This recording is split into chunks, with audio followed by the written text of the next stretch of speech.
Sesungguhnya menjadi muslim itu merupakan bagian dari sebuah kenikmatan dan kita harus bangga. Ini pertama kali yang saya harus yakinkan, supaya kita itu memahami bahwasanya menjadi muslim itu bukan hanya karena keturunan, tetapi menjadi muslim itu merupakan sebuah kenikmatan yang Allah tidak berikan kepada setiap orang. Mungkin ada yang berkata, Ustadz kok berkata menjadi muslim itu kenikmatan yang tidak dirasakan setiap orang? A'udzu billahi minasy syaithanir rajim. Bismillahirrahmanirrahim.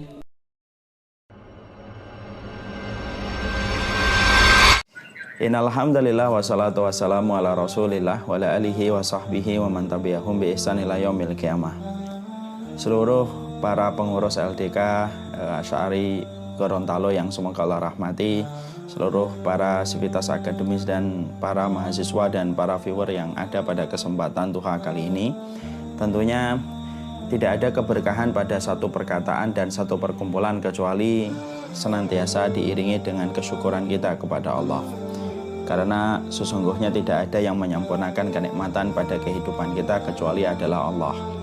Memang betul kita mengalami berbagai macam keterbatasan, kita juga mengalami berbagai macam kesempitan, tetapi sejatinya semua keterbatasan dan semua kesempitan ini apabila dibandingkan dengan semua nikmat yang sudah Allah berikan kepada kita, tentunya tidak akan pernah mampu untuk menandingi kenikmatan yang sudah pernah kita kecap pada kehidupan ini.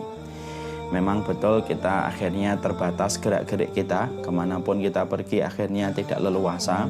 Tapi sebelum kita mengalami pandemi, kita sudah melewati puluhan bahkan ratusan purnama pergi kemanapun tanpa rasa takut.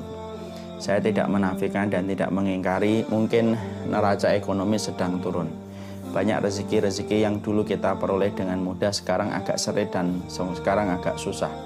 Tapi walaupun semacam itu, kita tentunya yakin bahwasanya rezeki yang sudah Allah berikan sebelum syaratnya neraca ekonomi kita rasakan 5 bulan terakhir, kita sudah mendapatkan banyak sekali nikmat dan rezeki yang Allah berikan jauh lebih banyak daripada kesulitan dalam 5 bulan ini.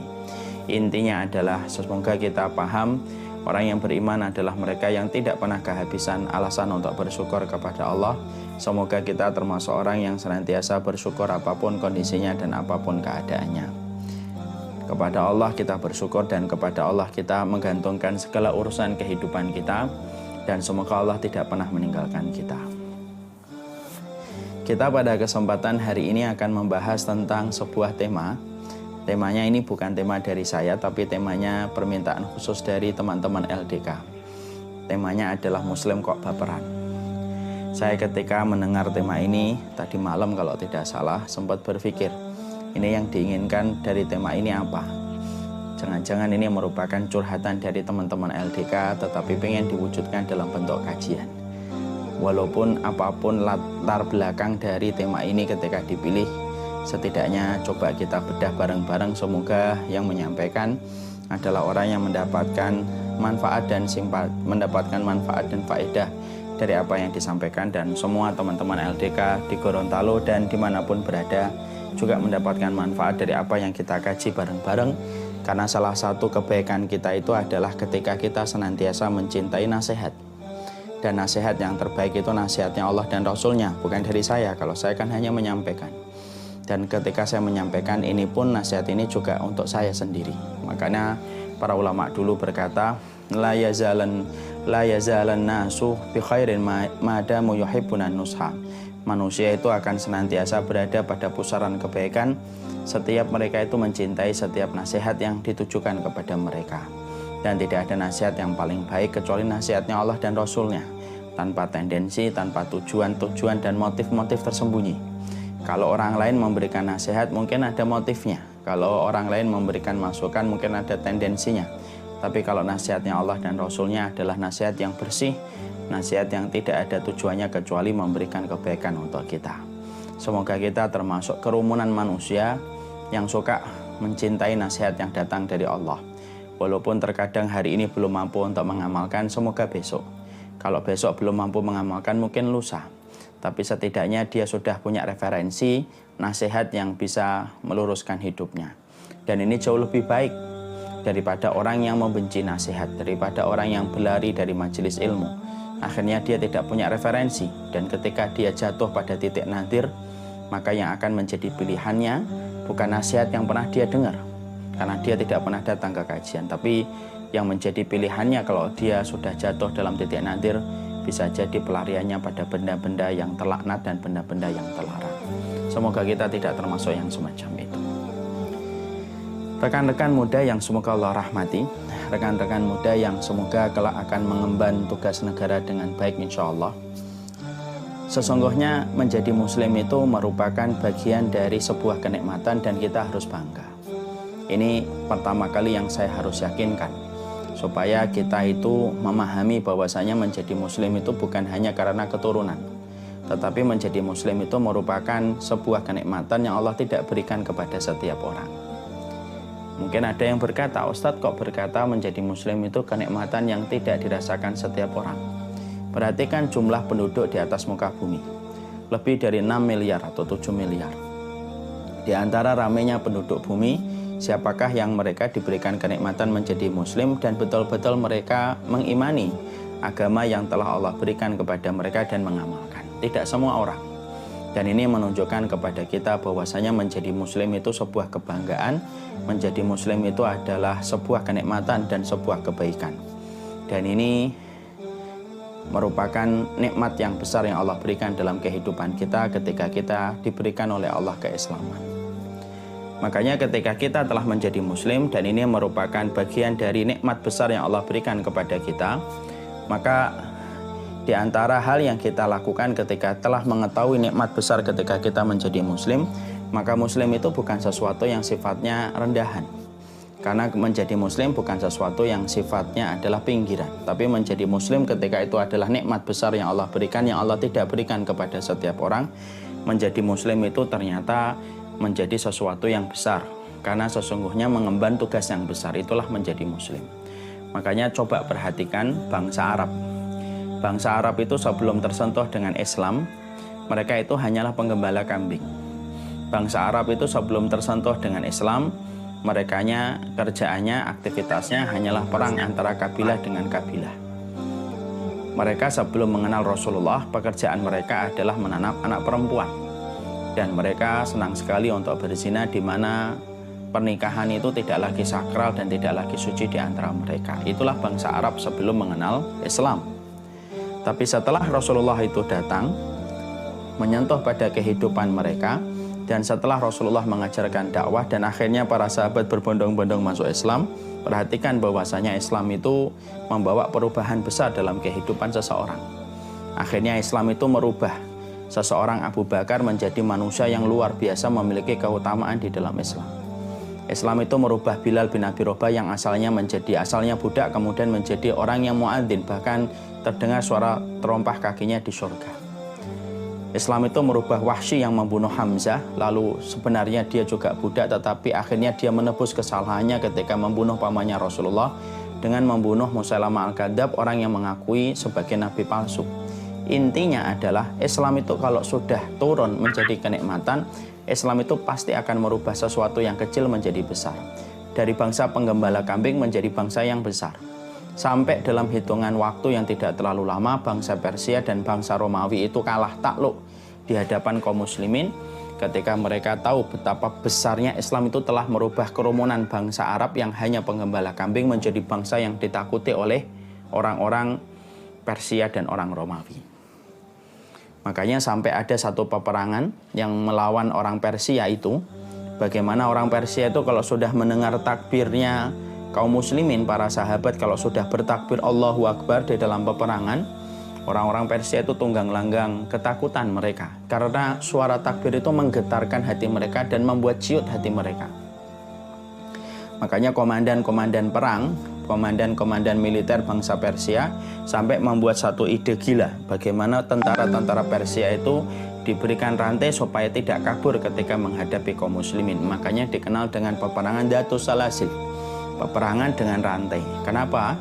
Karena itu menggambarkan betapa besarnya Islam pada saat itu. Kalimat takbirnya saja itu menggetarkan musuh dan menciutkan nyali mereka untuk berhadapan dengan kaum muslimin. Padahal sebelumnya bangsa Arab sebelum tersentuh dengan Islam hanyalah bangsa yang tidak pernah dianggap, bahkan tidak ada eksistensinya di peta peradaban pada zaman itu. Makanya orang-orang Persia, Heraklius, dan kemudian orang Romawi ketika mereka akhirnya berhadapan dengan para sahabat dan kaum muslimin pertama kali, mereka itu tidak tahu ini bangsa yang turun dari mana, keturunan siapa bangsa ini. Kok tiba-tiba menantang imperium kita, yaitu adalah imperium Persia dan imperium Romawi. Dan itu sudah menjadi dalil secara kuat, secara referensi dan empiris kita kuat mendapati sesungguhnya Islam itu adalah nikmat yang besar, dan Islam itu ketika menjadi nikmat, Islam itu membawa message yang luar biasa. Islam itu merubah dari sesuatu yang hina menjadi sesuatu yang agung, dari sesuatu yang remeh menjadi sesuatu yang besar ketika orang itu sudah bersentuhan dengan sebuah kenikmatan yang bernama Islam. Ya, berapa banyak kita mendapati mu'alaf ketika mereka masuk Islam, bersentuhan dengan keislaman, mereka akan menjadi orang terdepan dan garda terdepan untuk membela Islam. Dan itu sering kita jumpai di mana-mana dan sering kita dapati di mana-mana untuk menunjukkan kepada kita bahwasanya Islam itu adalah merubah betul totalitas kehidupan manusia. Perhatikan orang yang hijrah. Orang yang hijrah itu ketika sebelum mereka hijrah dan sebelum mereka bertaubat dan sebelum kenal Islam itu merupakan nikmat pada hidupnya, mereka minum alkohol. Mereka terlibat dengan cinta yang muter-muter hanya urusan syahwat dan ujungnya adalah perzinahan. Mereka mungkin berputar-putar pada barang-barang yang haram. Tapi perhatikan, orang-orang yang dulunya berkubang dalam dosa, berkubang dalam kemaksiatan, kalau sudah tersentuh Islam, cek, apa yang terjadi? Yang terjadi adalah mereka langsung berubah total. Narkoba mereka tinggalkan, seluruh kemaksiatan mereka tinggalkan, dan mereka berubah menjadi manusia yang baru dan manusia yang kuat setelah mereka tersentuh dengan Islam. Karena setiap Islam datang itu message-nya merubah kehidupan manusia. Makanya kalian mungkin pernah mendengar kisah nyata seorang gembong narkoba terbesar yang akhirnya dihukum mati. Perhatikan hidupnya dan perhatikan bagaimana rutinitas kegiatannya ketika sebelum bersentuhan dengan Islam. Dia sibuk untuk menjual narkoba, hidupnya hanya dekat dengan perempuan, zina, dan memuaskan apa yang dia mau pada kehidupan. Sampai ketika dijebloskan ke penjara, dia masih berdagang dengan narkoba. Sampai dilemparkan ia ke Nusa Kambangan. Justru di Nusa Kambangan akhirnya dia mendapatkan cahaya Islam, masuk Islam. Dan apa yang terjadi? Message-nya Islam kena pada hatinya. Dia akhirnya berubah menjadi manusia yang baru. Sampai akhirnya betul-betul dia menjaga sholat, menjaga wudhu, menjaga Qur'annya.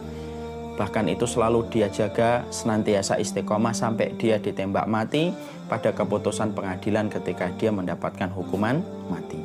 Disitulah kita mendapatkan, itulah Islam. Itulah kenikmatan besar yang Allah berikan bernama Islam. Karena Islam itu yang menurunkan Allah. Dan Islam itu pasti membawa perubahan. Islam tidak mungkin Allah turunkan hanya untuk menjadi agama ritual saja, enggak. Kalau memang Islam itu hanya menjadi agama ritual, tidak perlu turun di sisi Allah, manusia bisa buat agama sendiri. Islam itu bukan hanya agama turunan saja. Kalau adalah agama turunan, Allah tidak perlu menurunkan, cukup setiap manusia membuat kreasi pada agama. Tapi bedanya Islam dengan semua yang lainnya adalah Islam itu betul-betul turun dari sisi Allah Subhanahu wa Ta'ala. Ketika dia turun dari sisinya Allah, maka dia tidak main-main, karena Allah adalah zat yang selalu bersungguh-sungguh dan zat yang sempurna, dan Allah itu perfeksionis dalam segala sifatnya. Allah itu sempurna dalam segala apa yang Allah buat. Maka yang Allah buat ketika Allah mensyariatkan agama Islam turun dalam kehidupan kita, berarti Allah tidak ada bermain dan bercanda pada agama ini, kecuali agama ini ketika direspon dengan cara yang benar, hati yang bersih, fitrah yang salimah, maka agama ini membawa message untuk kemudian menjadi perubahan. Dan itulah yang harusnya kita mengerti. Makanya mungkin kisah yang sering kalian dengarkan, Muhammad Al-Fatih umur 15 tahun bersentuhan dengan Islam. Perhatikan, seorang anak belia umur 15 tahun, tapi ketika dia faham Islam, message-nya Islam itu direspon sama Muhammad Al-Fatih. Sampai akhirnya dia menjadi manusia besar. Karena kalau orang sudah menjadi muslim, kalau orang sudah tersentuh dengan Islam, maka yang difikirkan itu perkara yang besar, bukan perkara yang kecil. Yang difikirkan itu perkara yang agung, bukan perkara yang kerdil. Yang difikirkan itu perkara yang tinggi, bukan perkara-perkara rendahan dan pinggiran. Makanya Muhammad Al-Fatih menjadi orang yang visinya itu setelah dia betul-betul Islam merasuk pada hatinya, merasuk pada jiwanya, sampai dia betul-betul cinta kepada Islam. Tidak ada perkara yang dia inginkan kecuali satu: bagaimana Islam itu mendarat di bumi Konstantinopel, sebuah tempat yang mana para komandan-komandan perang yang agung sebelumnya mereka belum berhasil untuk mendaratkan kakinya Islam di bumi Konstantinopel. Tapi karena Muhammad Al-Fatih bersentuhan betul dengan Islam, dialah yang dibuktikan dengan nubuah yang dikabarkan oleh Rasulullah, ni'mal amiru hadal jais. Sebaik-baik komandan adalah komandan yang membebaskan Konstantinopel, dan itu dilakukan oleh Muhammad Al-Fatih ketika dia bersentuhan dengan Islam, di mana message-nya Islam itu merubah. Makanya Masya Allah, itulah Islam. Inilah yang menjadikan kita akhirnya faham. Setelah kita faham bahwasanya message-nya Islam dalam kehidupan kita adalah merubah kita, karena apapun kalau sudah tersentuh dengan Islam itu harusnya itu tuh berubah. Konstantinopel itu penuh kedzaliman, setelah tersentuh dengan Islam maka kemudian membawa kedamaian. Orang kalau hidupnya belum tersentuh Islam itu amburadul dia hidupnya. Perhatikan antum, orang-orang yang mereka belum tersentuh dengan Islam, paling hidupnya itu ngapain? Hidupnya paling memamerkan barang branded, memamerkan pacarnya, memamerkan bagaimana kontak listnya penuh dengan nama perempuan dan penuh nama laki-laki, memamerkan bagaimana aktivitasnya ketika minum. Hanya itu saja. Yang mana kalau kita perhatikan benang merah sama orang yang kemudian mereka belum tersentuh sama Islam, benang merahnya itu sama. Itu saja sebenarnya. Sesuatu yang sifatnya rendahan yang tidak perlu effort apapun untuk mendapatkan. Perhatikan jujur, kalau kita memperhatikan teman-teman yang hari ini belum tersentuh dengan iman, kalau mereka sedang publish tentang kegiatan mereka ketika tidak tersentuh dengan Islam, itu kan hanya itu saja. Pamer botol minuman keras, pamer siapa pacarnya, pamer siapa yang kemudian menjadi kecengannya. Ya mentok-mentoknya mainnya di TikTok. Hanya itu saja, mentoknya di situ.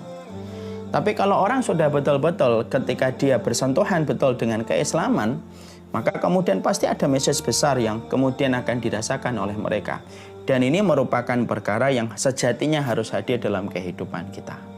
Makanya seorang mukmin atau seorang muslim ketika dia faham, ketika dia ngerti bahwasanya message-nya Islam itu adalah membawa perubahan, dan betul-betul message-nya Islam itu adalah merubah seorang budak menjadi agung. Message-nya Islam itu merubah yang kecil menjadi besar, merubah yang remeh menjadi agung. Berarti inilah sejatinya kehidupan ideal seorang muslim, yaitu adalah seorang muslim itu adalah ketika mereka merubah apa yang tidak bermanfaat menjadi bermanfaat. Kalau seorang muslim itu betul-betul dia hadir Islam pada hatinya dan jiwanya, dia akan merubah sesuatu yang remeh menjadi agung. Dia akan merubah sesuatu yang anfaedah, yang recehan menjadi sesuatu yang penting dan krusial pada hidupnya. Karena itulah sejatinya seorang mukmin ketika mereka telah betul-betul mengalir Islam dalam aliran darah mereka.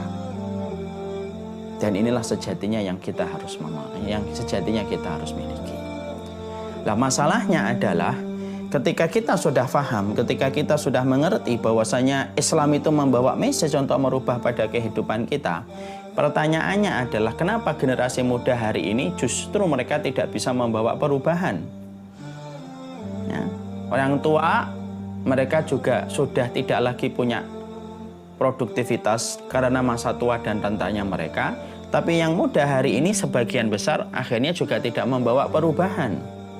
Padahal Islam ini betul-betul membawa perubahan pada kehidupan. Islam itu membawa perubahan pada kehidupan alam dunia ini. Ketika Islam itu betul-betul datang menyinari pada kehidupan manusia. Nah pertanyaan kita, kenapa justru banyak orang yang mengaku dirinya muslim tetapi justru tidak membawa perubahan? Ya.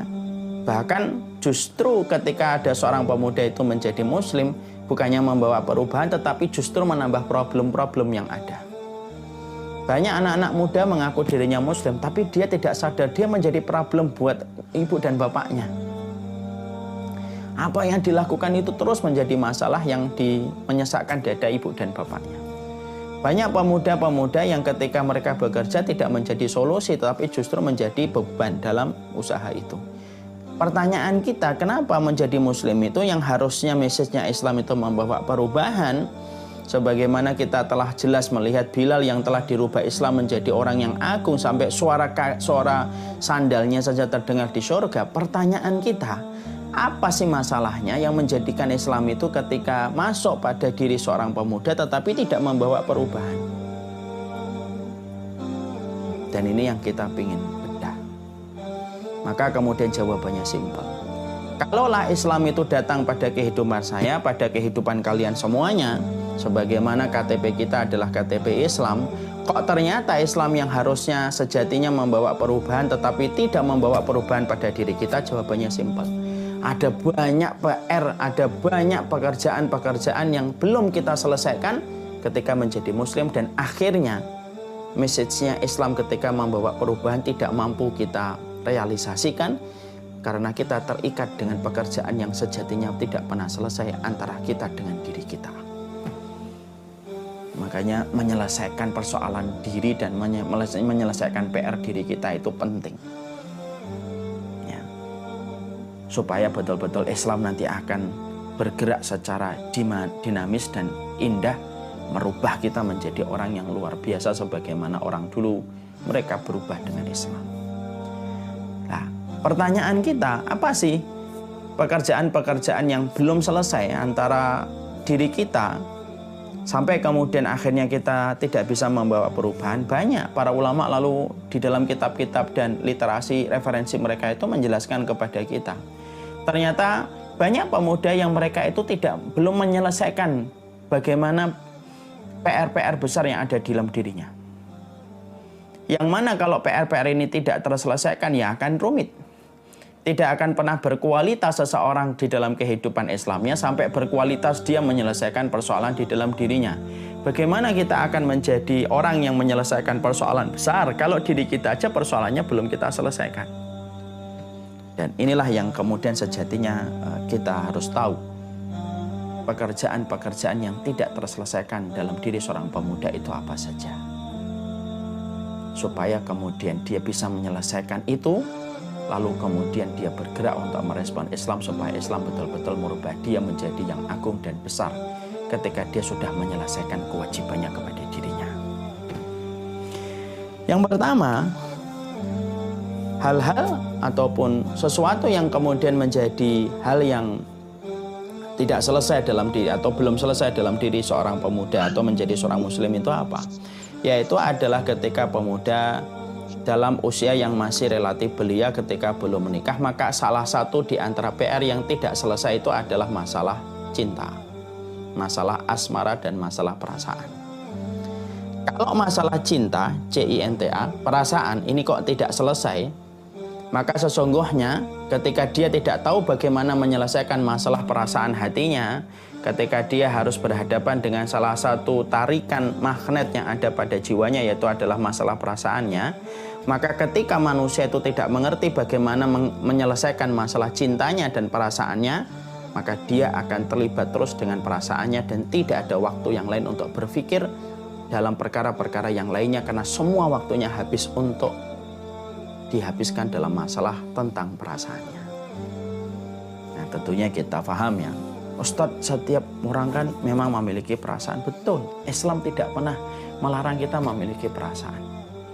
Kan saya sudah pernah nyampaikan dalam salah satu kajian saya, urusan perasaan dan cinta itu yang ngasihnya Allah. Tiba-tiba kita senang fulan, tiba-tiba kita senang fulana, itu sebenarnya adalah dari Allah. Tapi ingat, perasaan itu ketika diturunkan kepada kita itu sejatinya, perasaan itu ketika diturunkan kepada kita sejatinya untuk uji kita. Apakah kita memakai perasaan itu sampai terjatuh pada sesuatu yang diharamkan oleh Allah, hilang keberkahan dalam kehidupan kita nanti, ataukah kita menahan diri supaya mendapatkan keberkahan ketika Allah menguji kita dengan perasaan dan kita lulus dengan perasaan itu ketika menempatkan Allah lebih tinggi daripada orang yang kita puja. Nah, masalah asmara ini masalah yang selalu senantiasa ada. Dan ini termasuk salah satu pekerjaan yang harus diselesaikan dulu. Kalau kemudian seorang muslim tidak menyelesaikan perasaannya, terutama anak-anak muda dalam masalah perasaan yang kok belum selesai, maka dia tidak akan pernah berpikir hal yang lainnya. Orang kalau sudah kasmaran sampai kemudian dia membanggakan pacarnya, posting di mana-mana, lalu kemudian membanggakan tentang pacarnya, selalu pikirannya itu hanya tentang pacarnya. Selalu bayangannya adalah pada seseorang yang dia puja. Dia tidak berpikir tentang bagaimana Islam, dia tidak berpikir tentang bagaimana kaum muslimin, kadang-kadang dia juga lupa tentang orang tuanya. Kenapa? Karena terlibat masalah perasaan dan tidak diselesaikan dengan batasan-batasan yang ada, dengan ketentuan-ketentuan yang ada. Perasaan itu kayak air banjir yang bisa menghantam apa saja dan bisa merusak apa saja. Ingat, berapa banyak perempuan dia bertengkar sama ibunya gara-gara laki-laki yang dia senangi, ketika laki-laki itu merubah dia dari seorang anak perempuan yang asalnya taat kepada ibu dan bapaknya menjadi tidak taat kepada ibu dan bapaknya. Padahal bapak dan ibunya cuma ingin menjaga supaya anak perempuan mereka itu terjaga sampai dalam pernikahan. Berapa banyak laki-laki rela dia mengorbankan apa yang dia punya untuk diberikan kepada seorang wanita yang sejatinya belum teruji dalam masalah pengorbanan. Dia tidak memberikan hadiah kepada ibu dan bapaknya yang sudah teruji memberikan pengorbanan kepada dirinya. Karena sungguh, kalau ada seorang laki-laki dan ada seorang perempuan kok tidak menyelesaikan bagaimana perasaannya, Islam tidak akan pernah bisa merubah. Kenapa? Selesaikan dulu masalah perasaan kita sesuai dengan ketentuan Allah. Kalau kita tidak selesai bagaimana perasaannya, ujung-ujungnya pasti baperan. Ujung-ujungnya itu pasti baperan. Akhirnya setiap membuat status, setiap membuat tulisan, setiap membuat video, setiap apapun itu, akhirnya ujung-ujungnya itu selalu kaitannya di situ. Masya Allah ya, tidak ada orang yang paling hina kalau saya melihatnya. Bukan paling hina, tidak ada orang yang hina, salah satunya kecuali adalah ketika manusia itu sudah mengikuti nafsunya, tergerus dalam perasaannya, tidak mau untuk mengikat dengan ketentuan Allah dan petunjuknya Allah, maka akhirnya dia akan terus terperosok kepada titik perasaan itu sampai akhirnya dia dibingungkan dengan perasaannya dan perasaan itu tidak memberikan manfaat dunia dan akhirat. Ingat loh, Allah itu pencemburu. Maksudnya gimana Ustaz? Maksudnya begini, Allah itu pencemburu. Kalau mendapati ada manusia, hatinya itu sudah bercabang dan dia mencintai makhluk, siapapun makhluk itu lebih besar daripada cintanya dia kepada Allah, maka Allah akan hukum dia. Makhluk yang dia cintai lebih daripada Allah, justru makhluk itu yang akan mengecewakan dia. Pernah kita lihat ada orang yang sampai mati bunuh diri gara-gara cinta? Pernah kita jumpai ada orang yang sejatinya, orang yang sampai tidak mau nikah hanya gara-gara kecewa? Pernah satu orang? Ada orang yang kemudian menjadi kecewa dan menjadi homo gara-gara patah hati? Ada orang yang menjadi lesbian gara-gara dia patah hati? Banyak. Masalah perasaan itu harus tuntas. Terus bagaimana Ustadz? Caranya kita untuk menuntaskan perasaan kita sebagai seorang muslim? Maka kita harus memahami. Kita ini harus mengerti. Kalaulah kemudian ada seorang laki-laki dan seorang perempuan, sebelum dia itu menyelesaikan urusan perasaannya, dia harus melihat kepada kemampuan dirinya. Saya ini sudah siap untuk menikah ataukah belum? Kalau jawabannya belum, simpel. Jangan pernah mendekat kepada gelanggang, jangan pernah mendekat kepada ring yang mana nanti kita akan kalah dan babak belur di dalam ring itu. Apa itu? Mendekati laki-laki atau mendekati perempuan yang sejatinya. Laki-laki dan perempuan kalau belum menikah, tidak ada ring, tidak ada titik lemahnya wanita, tidak ada titik lemahnya laki-laki, kecuali adalah lawan jenisnya ketika mereka belum menikah. Karena itu yang sejatinya akan menghilangkan kualitas dan kebaikan dirinya. Ingat ya, setiap orang itu memiliki titik lemah, weakness point. Dia itu pasti punya titik lemah. Dan titik lemahnya laki-laki, perempuan. Titik lemahnya perempuan selain harta adalah laki-laki yang belum halal untuknya. Kalau kemudian ada seorang pemuda, ketika dia paham, dia bertanya kepada dirinya, saya belum siap untuk menikah. Sudah. Maka cara menyelesaikan perasaannya supaya dia merespon kebaikan-kebaikan besar yang harus dia lakukan dalam kehidupan mudanya, supaya dia tidak terseok-seok pada sesuatu yang tidak bermanfaat, ya sudah. Jangan mendekat kepada satu ring yang mana kamu akan TKO dan KO sekaligus ketika kamu memasuki ring itu. Karena apa? Interaksi lawan jenis ketika sudah jatuh dalam perkara yang haram, susah kita akan menang. Kecuali kita akan mengekor dan mengikuti hawa nafsu kita ketika melihat sesuatu pada lawan jenis kita. Kenapa? Istashrafaha syaitan. Yang menghiasi itu adalah syaitan. Ya kan? Makanya lihat orang kalau sudah jatuh cinta ketika dalam perkara yang belum halal, belum nikah. Semuanya tampak indah. Ngomong 6 jam kayak 6 menit. Ngobrol 5 jam kayak 5 menit. Lawan jenis yang dia senangi cerewet, dia bilang, Masya Allah, cerewetnya itu enak didengar. Nah, belum nikah. Kenapa? Istasrabah syaitan. Itu dihiasi sama syaitan terus. Yang akhirnya, kalau dia akhirnya memberanikan diri masuk pada ring, lalu kemudian akhirnya sudah terikat dan kesetrum dengan perasaannya, lalu perasaan itu menguasai. Hati-hati loh. Allah menyampaikan bahwasanya perasaan itu merupakan bagian dari hawa nafsu yang bisa menjadi Tuhan-Tuhan tandingan selain Allah. Afara'aita man ittakhadha ilahahu hawa? Loh, emang kamu tidak pernah perhatikan orang yang sudah menjadikan hawa nafsunya itu Tuhan? Kok bisa hawa nafsu itu Tuhan? Artinya apapun yang dimaui oleh hawa nafsunya itu akan diikuti. Dia mutok, dia mahbub, dia menjadi sesuatu yang dicintai dari hawa nafsunya dan menjadi sesuatu yang ditaati. Nah, itu namanya ilah, Tuhan. Akhirnya terus dia, ketika perasaan itu kemudian diikuti, ya tidak ada efektivitas yang akan dihasilkan. Perkataan ibunya akan dikalahkan oleh perkataan laki-laki yang baru dia kenal. Perkataan bapaknya akan kalah dengan perkataan perempuan yang dia kenal. Dia rela menjadi tukang ojek untuk menjemput perempuan itu. Padahal ketika ibunya meminta, dia tidak pernah mampu untuk mengatakan iya. Dia rela untuk kemudian nungguin seseorang yang sifatnya itu Masya Allah ya, belum tentu halal baginya. Dan hari ini kan aneh ya, ada fenomena-fenomena video itu yang aneh. Pacaran puluhan tahun tetapi nikahnya sama siapa. Lebih aneh lagi, mantannya yang dipacari puluhan tahun ikut-ikutan datang ke acara pernikahan mantannya. Lalu kemudian pelukan. Lu ini gimana sih kehidupan kita hari ini? Dan itulah yang menjadikan akhirnya kita memahami.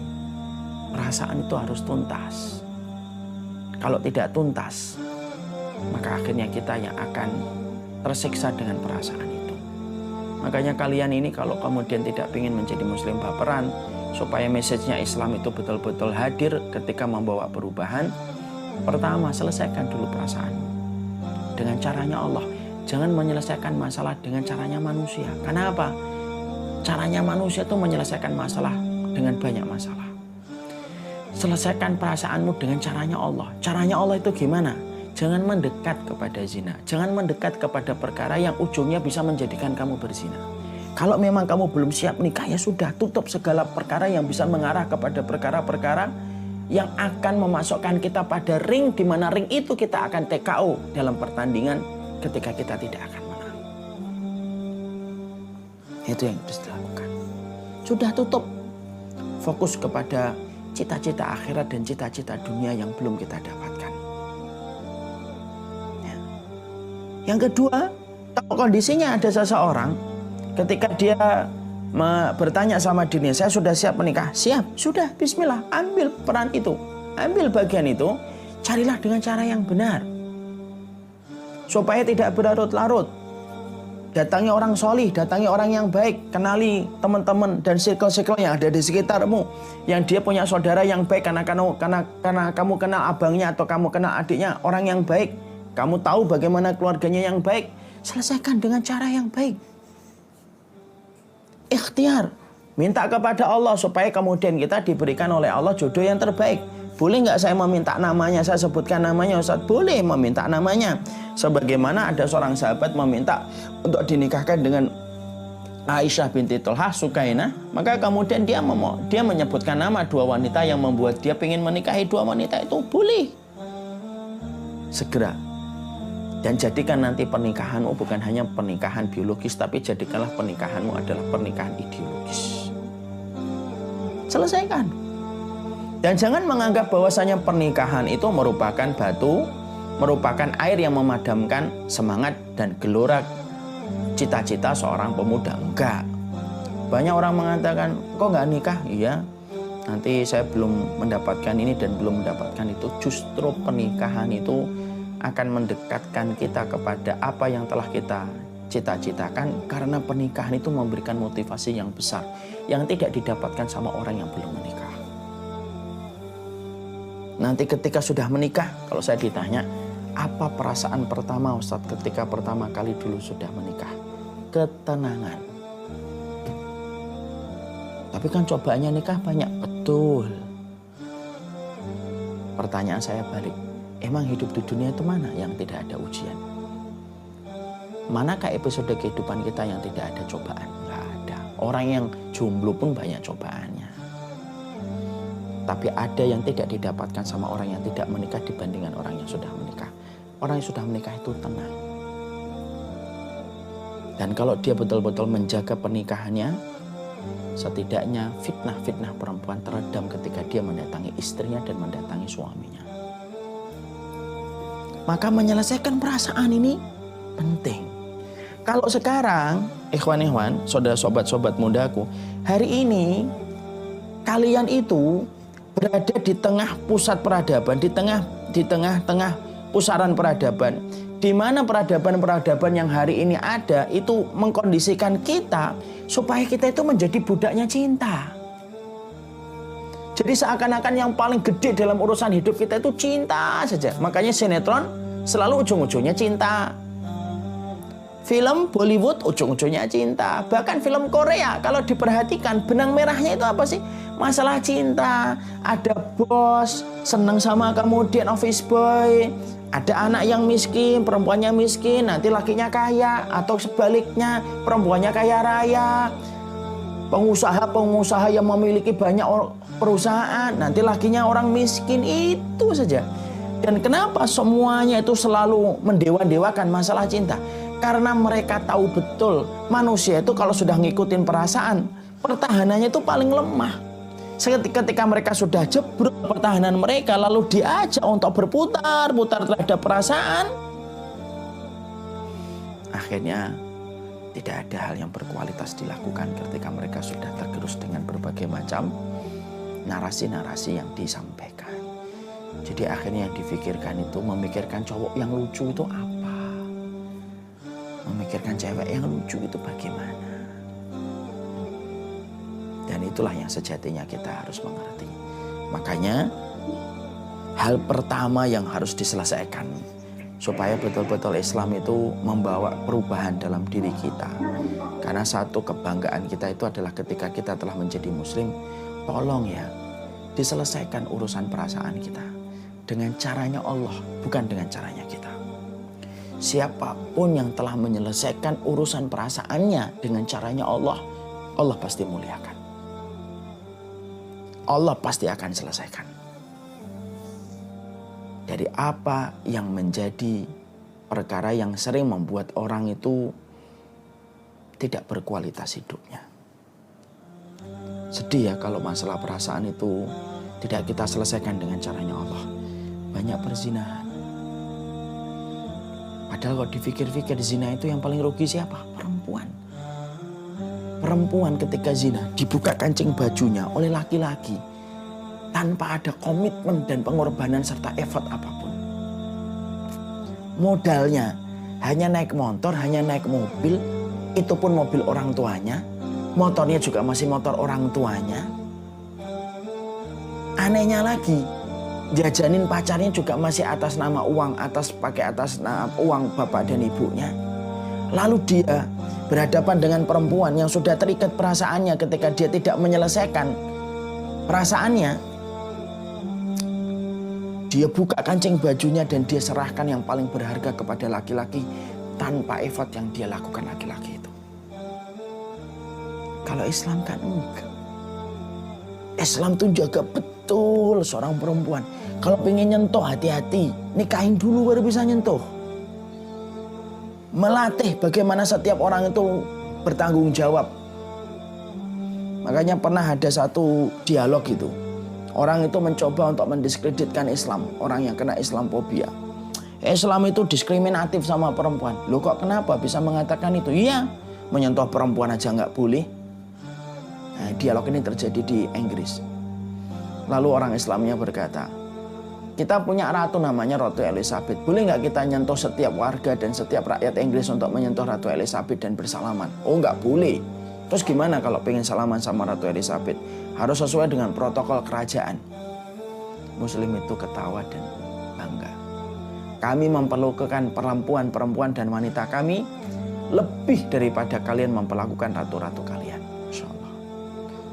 Makanya kalau perasaan ini tidak diselesaikan, ya akhirnya banyak kerusakan. Lah kalau wanita misalkan sudah berzina gitu, gimana ke depannya? Iya, kalau kemudian laki-laki yang menzina itu betul-betul nanti akan menjadi orang yang setia kepadanya sampai meninggal dunia. Ya kalau kemudian setelah dia mendapatkan kemudian dia pergi, bagaimana dengan laki-lakinya? Kalau dia sudah menzinai seorang perempuan, bukankah nanti dia juga punya anak perempuan ketika nanti dia sudah menikah? Rumit jadinya. Karena kalau perasaan ini nggak diselesaikan dengan caranya Allah, ya akhirnya semacam ini. Makanya kan kita sedih ya. Di Jepara atau di mana kemarin itu ada sebuah berita viral, 28 pasangan anak SMP terjaring dalam sebuah razia di hotel bersama dengan lawan jenisnya. Sebagian besar sudah tidak memakai baju. Dan itu dilakukan sama anak SMP, Masya Allah ya. Kenapa? Karena memang semua tayangan yang disuguhkan kepada anak muda hari ini, ya hal-hal semacam itu. Konten semacam itu. Supaya apa? Supaya orang terus terikat dengan perasaannya dan tidak selesai. Makanya selesaikan dulu perasaannya. Kalau pemuda tidak menyelesaikan perasaannya, nggak akan ada kebaikannya. Selesaikan dulu perasaannya. Dan ingat, pacaran itu tidak menjamin bahwasanya orang yang hari ini mendekati kita, memegang tangan kita, nyiumin pipi kita, yakin dia itu akan menghalalkan kita. Bisa jadi ketika kita ngomong tentang masalah pernikahan dan komitmen, dia sudah pergi ratusan kilometer dari sisi kita. Jangan sampai menjaga jodohnya orang bertahun-tahun, dan ketika menikah justru menikahnya sama orang lain. Makanya inilah yang menjadikan kita memahami, untuk menjadi muslim, muslim itu berpikir besar. Apa sih yang besar? Tentang hari kiamat, itulah yang besar. Anin naba'il adim. Anin naba'il adim itu apa? Sesuatu yang besar. Dan perkara yang besar itu, akhirat itu perkara yang besar. Agama Allah itulah perkara yang besar. Jadi kalau ada seorang muslim, dia tidak berpikir sesuatu yang besar, ya dia itu akan terus gitu dijajah, ditindas oleh kemudian sesuatu yang remeh. Karena kata seorang yang solih pernah saya dengarkan, laki-laki dan perempuan ketika tidak memikirkan yang besar pada hidupnya, pasti akan disibukkan dengan sesuatu yang remeh-temeh dan recehan. Saya ulang kembali. Laki-laki dan perempuan yang tidak tersibukkan dengan sesuatu yang besar, pasti akan tersibukkan dengan sesuatu yang recehan. Perasaan itu recehan atau besar, Ustaz? Tergantung. Ketika perasaanmu kamu letakkan pada koridornya Allah, lalu kamu bercita-cita pada perasaanmu ketika kamu menemukan pasangan hidupmu supaya lahir keturunan-keturunan yang taat kepada Allah, perasaan itu urusan besar. Ketika kita perhatikan bagaimana rule-nya dan bagaimana protokol dan petunjuknya. Tapi perasaan ketika akhirnya hanya diikuti untuk menjadi hawa nafsu dan tidak diselesaikan dengan caranya Allah, itu recehan. Dan ujungnya adalah kerugian dalam kehidupan kita. Makanya saya tahu nih di LDK ini salah satu perkara yang paling menyita perhatian anak muda sebelum menikah itu selain mata kuliah, selain IP yang harus diselesaikan adalah perasaannya. Saya sampaikan, perasaan itu datangnya dari Allah. Dan ketika perasaan itu datangnya dari Allah, Allah cuma pengen tahu siapa yang mampu melewati perasaan itu untuk Allah dan siapa yang akhirnya kalah dengan perasaan itu dan mengikuti hawa nafsunya. Makanya diselesaikan perasaannya itu. Kalau memang belum siap untuk menikah, sudah tutup. Jangan masuk pada ring yang akan membuat kita kalah dan TKO babak belur. Maaf ya, bukan hanya yang sudah nikah.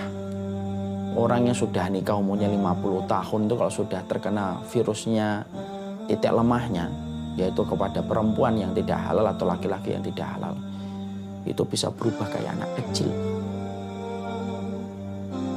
Karena laki-laki dan perempuan itu kalau sudah kayak perasaan, kalau sudah diikuti dengan hawa nafsu, persis kayak anak kecil yang meminta mainan, atau meminta manisan. Kalau dia belum dapat, maka dia akan menangis terus dan meronta-ronta. Kalau memang belum siap menikah, tidak usah dibuka celah. Tutup untuk menjaga kemuliaanmu dan hatimu tidak tersibukkan dengan sesuatu yang tidak bermanfaat. Coba kalau akhirnya perasaan itu jadi hawa nafsu. Dia buka perasaannya ketika belum siap untuk nikah. Akhirnya maunya itu senang-senang pacaran saja. Tiap hari ngeliatin WA online atau tidak online. Kok belum di checklist biru. Pasang status apa. Jam segini pergi sama siapa. Mikirin orang, mikirin diri sendiri aja tidak becus, apalagi mikirin orang. Maka itu yang kemudian menjadi hal yang harus diperbaiki. Kalau sudah siap menikah, minta istikharah kepada Allah. Saya sudah siap menikah. Saya siap berkomitmen dan saya sampaikan. Kalau boleh saya ngobrol, Ustadz, kalau dalam pernikahan itu yang disesali apa Ustadz? Kalau saya boleh ngomong, saya itu menyesal nikahnya ketika agak berumur. Saya tuh pengen menikahnya itu umur 23, 22, 24. Tapi qadar Allah sudah terjadi. Karena apa? Karena pernikahan itu sejatinya memberikan motivasi dalam diri kita. Motivasi yang paling halal itu motivasi pernikahan. Keberkahan yang paling besar itu keberkahan, salah satunya selain orang tua itu keberkahan dalam pernikahan. Makanya Rasulullah sampai mengabarkan orang itu ketika belum menikah, maka dia baru mendapatkan separuh agama. Kalau sudah menikah, maka dia sempurna agama dia. Selesaikan perasaan kalian dengan caranya Allah. Supaya dengan caranya Allah, maka kita tidak menjadi muslim yang diombang-ambing oleh gelombang perasaan. Akhirnya menjadi sibuk dalam perkara recehan dan luput dari perkara yang besar dan agung. Yang kedua, apa hal yang harus kita selesaikan dalam diri kita sebelum betul-betul Islam itu harusnya merubah kita menjadi sesuatu yang bermanfaat dan menjadi sesuatu yang sifatnya merubah pada kebaikan. Yang kedua, selesaikan bagaimana kita memandang kehidupan. Ini penting juga. Karena apa? Karena setiap anak muda selalu dipenuhi dengan idealisme. Dan salah satu idealisme yang hari ini dominan dan mayoritas difikirkan oleh anak muda itu apa? Uang. Bahkan kadang-kadang maaf ya, di pekerjaan dakwah itu pun sampai akhirnya yang difikirkan adalah uang.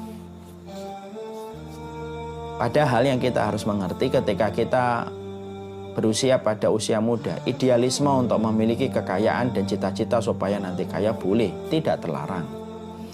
Karena memang Allah membagi muslim itu dua, ada muslim yang berkelapangan harta, ada muslim yang berkesempitan harta. Tapi yang ingin saya sampaikan di poin yang kedua itu apa? Selesaikan dulu bagaimana kita menata, bagaimana kita memandang kehidupan ini, bahwasanya kita harus terus untuk tidak pernah berhenti dan tidak pernah lelah untuk mengkondisikan bahwasanya yang mencukupi kita itu sejatinya bukan uang, tetapi yang mencukupi kita sejatinya adalah Allah. Kenapa saya harus sampaikan ini? Supaya nanti ketika kita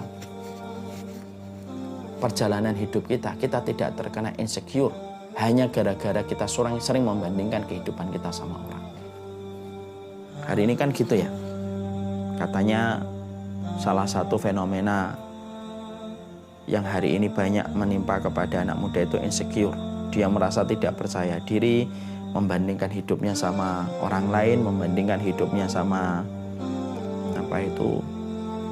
sama temannya, bahkan dengan meme-meme yang sifatnya melucu tapi menggambarkan tentang bagaimana hatinya, misalkan jiwa miskinku berontak dan lain sebagainya. Disinilah kita harus memahami. Mari kita selesaikan yang kedua. Saya cuma menyampaikan bahwasanya terlalu remeh kalau kehidupan kita itu hanya memikirkan untuk mendapatkan duit. Itu persis sebagaimana binatang yang memikirkan makanannya setiap dia bergerak. Ini itu ketika mereka menjadi muslim supaya dia tidak baperan dan tidak terkena insecure itu adalah ketika dia paham yang kita minta kepada Allah itu rezeki bukan dunia. Ini sering saya sampaikan di banyak kesempatan. Sobat-sobat muda, beda antara dunia dan rezeki itu beda. Dunia itu angka deret. Gaji 2 juta, 3 juta, 4 juta, 5 juta. Kamu setelah nanti kuliah kemana? Di sini gajinya 3 juta, di sini gajinya 4 juta. Itu namanya dunia. Tapi kalau seorang muslim itu supaya tidak baperan, dia harus paham. Kita ini tidak mencari dunia, tapi mencari rezeki. Kenapa? Cakupan rezeki jauh lebih luas daripada cakupan dunia. Kalau setiap mukmin itu sudah paham bahwasanya yang dibutuhkan dalam hidup itu adalah rezeki, tidak akan pernah dia insecure. Dia tidak akan pernah membandingkan dirinya dengan orang lain. Kenapa? Bisa jadi orang yang hari ini kita lihat ketawa, bisa jadi habis ketawa ketika dia di-shoot, habis di-shoot itu dia menangis. Ingat loh, depresi itu hari ini sudah tidak memiliki rupa dan ekspresi wajah. Dan kita harus paham, yang kita cari itu kepuasan atau kebahagiaan sih. Kalau hanya puas, mungkin duit memuaskan. Tapi apakah membahagiakan? Belum tentu. Tapi kalau rezeki pasti membahagiakan. Orang yang bahagia itu pasti puas. Tapi orang yang puas belum tentu bahagia. Orang kalau habis berzina puas, puas. Tapi apakah bahagia? Banyak yang menangis setelah itu menyesal. Makanya yang kita selesaikan dulu adalah visi kita ketika menjadi muda. Supaya kita tidak baperan. Karena baperan itu yang pertama karena perasaan. Yang kedua itu karena membandingkan diri kita dengan orang lain dengan gajinya. Wah, dia sudah punya mobil. Wah, dia sudah punya motor. Makanya hari ini kita jumpai perempuan-perempuan yang tampaknya mulus, fisiknya menawan, mempesona. Tapi hanya tampilan luar, packagingnya. Tapi di belakangnya dia menjajakan dirinya. Dia rela untuk membuka bajunya untuk laki-laki hanya dengan segepok uang. Kenapa itu bisa muncul fenomena orang yang menjajakan dirinya online di mana-mana? Karena mereka tidak selesai memandang kehidupan bahwasanya kehidupan itu yang dibutuhkan itu puas atau bahagia. Kalau memang cari puas ya memang dengan segepok uang. Tapi kalau kita nyari bahagia, bahagia itu miliknya Allah. Makanya pada surat Al-Insyirah ayat yang pertama, alam nashrah laka sadrak. Bukankah kami yang melapangkan dadamu? Dan kelapangan itu identik dengan rezeki. Kebahagiaan itu identik dengan rezeki. Makanya kalau kita rezeki itu banyak. Rezeki itu bukan angka deret. Kamu diberikan hati yang sabar itu rezeki. Kamu diberikan orang tua yang senantiasa mencintaimu, senantiasa mengusap wajahmu, senantiasa memeluk dirimu ketika kelelahan. Itu rezeki. Banyak teman kita, mungkin dia mendapatkan banyak uang. Mungkin dari orang tuanya fasilitasnya banyak. Tapi bisa jadi mungkin orang tuanya tidak pernah punya kesempatan dan waktu untuk memeluk dia. Tidak pernah mengusap wajahnya. Tidak pernah menanyakan kepadanya sudah sholat atau belum. Mungkin dapat dunia. ATM-nya banyak. Tapi dia tidak mendapatkan rezeki. Rezeki itulah sejatinya yang harusnya kita sampaikan. Kenapa? Karena selain tayangan-tayangan roman-roman picisan tentang masalah cinta, kita hari ini betul-betul diarahkan pada narasi yang dibangun oleh kalangan materialisme. Semuanya itu harus pakai duit. Makanya ada gaya dan fenomena outfit, dihitung. Bajumu harganya berapa? Terus kemudian jamu berapa harganya? Mereknya apa? Kenapa fenomena itu sempat viral? Sampai banyak orang itu dihitung outfitnya gitu. Karena kita diarahin supaya kita tuh nyari duit, membeli barang-barang branded yang dibuat dan diproduksi oleh mereka. Lalu kemudian kita merasa bangga, padahal dalam hitungan 1 dan 2 tahun, barang yang kita dulu beli puluhan juta, hanya dalam waktu 2 dan 3 tahun barang itu sudah tidak ada lagi harganya. Siapa yang paling besar mengambil keuntungan? Pabrik-pabrik kapitalisme. Makanya pekerjaan yang harus kita selesaikan yang kedua itu apa? Masalah kita memandang kehidupan. Kita itu pengennya puas atau bahagia. Kalau kemudian kita pengennya adalah bahagia, berarti bahagia itu identik dengan rezeki. Nanti ketika sudah kuliah kok tiba-tiba kita cuma mendapatkan pekerjaan yang biasa. Tapi ternyata keluarga kita baik, istri kita paham, suami kita mengerti kita. Itu jauh lebih baik daripada ada orang yang dia viral, duitnya banyak. Tapi bisa jadi belum tentu dia mendapatkan rezeki. Bukankah banyak penyanyi-penyanyi ketika mereka di puncak ketenaran mereka, dunia bukan nasional, tapi di puncak ketenaran mereka, mereka malah mati bunuh diri. Dan ironisnya, yang mati bunuh diri, beberapa jam sebelum mati bunuh diri itu masih kesenyum, masih ketawa, masih tepuk tangan. Sampai ada sebuah istilah, depresi sekarang tidak mengenal raut wajah. Kalau dulu orang depresi kan kelihatan, tatapannya kosong, alisnya berkerut. Dulu, sekarang sudah enggak. Depresi sekarang tidak punya tanda di wajah. Puas itu kalau diturutin, ujung-ujungnya sempit dadanya. Bahagia itu diikutin prosedurnya, ujung-ujungnya kelapangan hati. Makanya mulai sekarang teman-teman LDK dan seluruh para peserta pada kajian kita hari ini tuh harusnya kemudian kita menentukan mulai sekarang, yang saya cari rezeki. Kalau diberikan rezeki yang lapang dengan dunia yang berlimpah, alhamdulillah, bersyukur. Tetapi kalau tidak diberikan hal yang semacam itu, jangan merasa insecure. Kenapa? Karena sesungguhnya kita paham, berapapun dia menggenggam harta, akan datang satu hari ketika dia harus meninggalkan harta itu dalam kematian. Makanya inilah yang menjadikan kita memahami. Muslim itu supaya nggak baperan itu menyelesaikan 2 hal ini loh sebenarnya. Kalau 2 ini beres, perasaannya beres, cara memandang dunia dan cara memandang rezeki dan cara memandang kepuasan dan kebahagiaan itu dia ngerti dia berada di pihak yang mana. Kalau dia berada di pihak puas dan dunia yang enggak, yang pasti akan jadi baperan terus. Tapi kalau dia memilih bahwasanya saya harus dapat rezeki dan saya pengen mencari kebahagiaan, kalau 2 ini sudah diselesaikan, message-nya Islam untuk merubah kehidupan orang pasti akan didapat. Sobat-sobat muda yang saya doakan semoga mendapatkan rahmat. Saya ini punya banyak sekali jamaah yang mereka sudah hijrah dari profesi yang haram. Kalau saya tanya, gimana rasanya setelah meninggalkan profesi yang haram? Ada salah satu di antara jamaah saya itu pernah ngomong begini. Kalau Ustadz tanya nominalnya, nominal kita hari ini jauh beda dengan nominal kita beberapa tahun lalu ketika masih berkubang dalam profesi yang haram. Nominal dulu lebih banyak Ustadz daripada hari ini. Tapi kalau Ustadz tanya bagaimana kondisi hati, kami lebih merasakan nikmat bahagia ketika hari ini daripada yang dulu. Bahkan tidak sedikit orang yang hijrah itu sering cerita sama saya. Dulu ketika kami masih banyak maksiat Ustadz, uangnya banyak tapi tidak ada wujudnya sama sekali. Uang itu kayak air aja ngalir. Tapi ketika kami berkomitmen untuk menjaga diri betul dari perkara yang haram, walaupun nominalnya sedikit, tapi satu persatu barang kami miliki dengan izin Allah, dengan cara yang halal. Itulah yang menjadikan kita memahami. Selesaikan perasaanmu. Selesaikan cara kamu memandang kehidupan. Insya Allah kamu tidak akan baperan, dan saya juga insya Allah tidak akan baperan kalau saya juga lagi berusaha untuk menyelesaikan 2 perkara ini. 2 perkara ini sebenarnya dialami manusia tanpa umur, tapi sangat kental ketika dirasakan sama orang-orang kawula muda, sobat-sobat muda. Masalah perasaan yang tidak beres-beres, tidak terselesaikan, dan yang kedua adalah masalah dia memandang persepsi dalam kehidupan. Kalau pengen puas, ya pacaran. Kalau pengen puas, minum narkoba. Kalau pengen puas, seneng-seneng, main apa saja yang mau.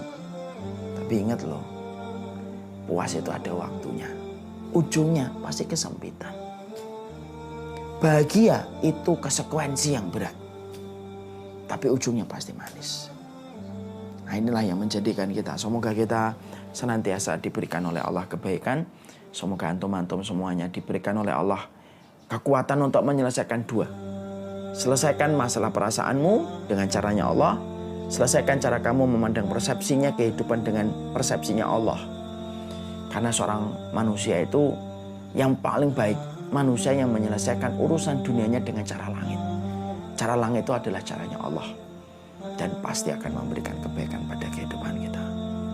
Ini yang dapat saya sampaikan, saya serahkan kembali kepada teman-teman LDK.